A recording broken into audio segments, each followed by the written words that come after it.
Okay, it's just about dinner time here on the East Coast, and you're heading out. If you're heading out the door to your favorite restaurant, hold on, because we are going to talk about the food that we eat and what's in it, okay? Hold on, I promise you will like this. Specifically, trans fats. The FDA is taking the first steps to ban it from our food supply.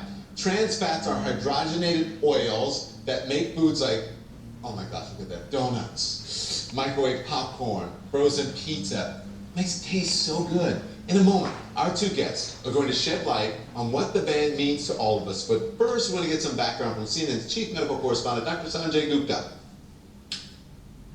It's an ingredient in a lot of our favorite foods: microwave popcorn, cookies, cakes, frozen pizza, and much more. Trans fats. They increase shelf life and they add flavor to processed foods. But the FDA is now saying they are not safe and wants to ban them.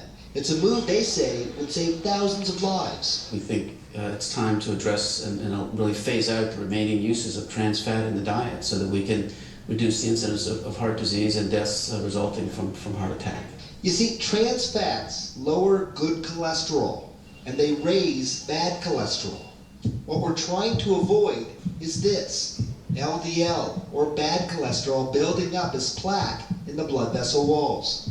Because that plaque buildup is what can cause heart attacks. The CDC says ditching trans fats would prevent up to 20,000 heart attacks a year and as many as 7,000 more deaths from heart disease. New York City banned trans fats from restaurants in 2007, and many companies and popular chains around the country have already phased them out. The Grocery Manufacturers Association says that it looks forward to working with the FDA to better understand their concerns and how the industry can better serve consumers. Okay, so I've got a bunch of food here, and I'm joined by some folks. You can just take the two-shot now. But we're going to say with so many foods to choose from, it can be hard to navigate. And we're going to try to figure out what's murky in these ingredients, because sometimes it says it has no trans fats, and it might have trans fat. Not all of the foods here. Not all the foods here have trans fats in them. That's not what we're saying, but we just have a variety here. And some of this is my favorite diet. So I want to bring in experts now. Joining me now in the studio is Alexa Towersy. She's been on before, you've seen her. She's a personal trainer and a lifestyle coach. And then on Skype from Charlotte, North Carolina is Vani, the creator of foodbabe.com. So if I call her the Food Babe, don't get offended. She calls herself the Food Babe. Foodbabe.com. So Alexa, I want to start with you. Let's begin with our stomachs and the products that we have in front of us, because it's a little bit murky, right? Because sometimes it says it doesn't have it, but it does. Yeah, look, when the FDA first said that, food manufacturing companies had to basically put the food labeling on there and tell you how much fat and trans fat was actually in a product, even though it says 0 grams of trans fat on there, it doesn't necessarily mean it has 0 grams of trans fat. Like this, my executive producer and Vicky Russell were like, this was our diet growing up. Like in our lunch pail, we'd have like Funyuns or Cheetos or whatever. So it says 0 trans fats, but then when you go down in it, it says hydrogenated soybean oil. Does that mean trans fats? Yeah, so basically partially hydrogenated vegetable oils are trans fats. So the regulations state that everywhere the food labels must have the trans fat amount on there, but if it is under 0.5 grams, they don't actually have to declare it. So it could say 0 grams trans fats, but if you go down to the ingredients on there, it may actually say partially hydrogenated. Okay, so if we look at this, oh my gosh, do you remember honey buns, right? This honey bun has a 0.5 trans fats, 0.5 grams of trans fat. Vani, do they have to declare that? No, they don't have to declare anything less than 0.5. So here's where the tricky situation comes in, is if you eat more than one serving, you could get more than a gram or maybe 4 or 5 grams of trans fat in one serving. And one popular product that has trans fat is microwave popcorn. And I don't know when the last time you ate popcorn, Dawn, but when I eat it, I don't eat just one cup, I eat a big bowl. So this is a real concern that, trans fat are still allowed in foods when the label says 0.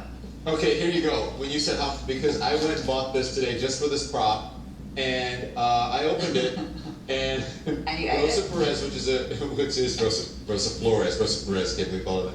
Rosa and I ate this popcorn today as soon as we opened it, as soon as we got it here. So, but listen, Vani, why does it taste so good and it's so bad for you?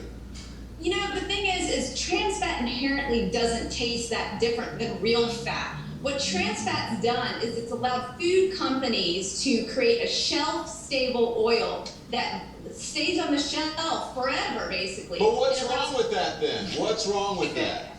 Well, what's wrong with that is it's clogging our arteries. It's causing up to 20,000 heart attacks a year and up to 7,000 deaths. I mean, just a 40-calorie increase of trans fat in your diet increases your heart disease rate risk to 23%. That's astronomical. We should be consuming really healthy fats. So listen, if Rosa and I only eat these like once a month or once every 3 months or what have you, I mean, it's moderation. What's the big deal? No trans fats are good for you. Like, no trans fats are good for you. You can't argue for it in any way. There is no nutritional value, and you could actually make a better alternative by yourself. Yeah, but vodka isn't good for you. But if I have a couple glasses of vodka, you know, what is it? Well, I guess no one's perfect, but I mean, the thing is, people don't realize that you can actually eat the same foods. You just have to be really aware of how you're preparing it. So you just have to prepare it differently. All right, stand by, Vani. Stand by, everyone. And Alexa, we're going to go to a break, come back, and we're going to talk more about what's good for you, what's bad for you. And I have a lot of people on social media saying, how am I going to do my Christmas cakes without the trans fats? They taste so good. Don't go away. We'll be right back. Okay, so we are back and we're talking about trans fats. Alexa Towers is here's personal training coach from Skype from Charlotte, North Carolina. Vani Hari, creator of foodbabe.com. Okay, I want to call this a lightning round. And as I said, not all of these foods have trans fats. So product people, managers, owners, we're not saying that all your food is trans fats. This is just for my diet. Okay, Alexa, someone says, Alexa Towersy, tell her to stop suppressing my trans fat freedom. Hashtag fat guy. Stop whinging about being fat. Okay. Let's see. Someone said trans fats help balance electrolytes in the heart. Vani? That sounds like a study funded by the food industry so that they can make more money. So you think that's wrong? Oh, absolutely. Buy yourself, Don, an air popper to make air popcorn. It's much better for you. Vani? It's a great suggestion. That's true? Okay. Let's see. Someone said, Don, you're way too excited about that honey bun. Yes, I am. That's true. I want some popcorn too. Vani, for you as well. Pop Secret Popcorn says it has 0 grams of trans fat. But it has partially hydrogenated on the ingredient label, and if you eat more than 1 cup, you're going to get trans fat. And remember, 40-calorie increase increases your heart rate, disease rate by 23%. Okay, so then what do we do? Because they're taking it out. You guys, are you the food? People are saying, what is with the food police? Who are you, Mayor Bloomberg, Michael Bloomberg, all of a sudden telling people what they can eat and what they can't? What happened to freedom in America? Oh my gosh, there are so many people, like, there is an obesity epidemic worldwide. Like, it's not just in the US, it's all over. I'm from Hong Kong, it's in China as well. They blame the Americans for the fast food.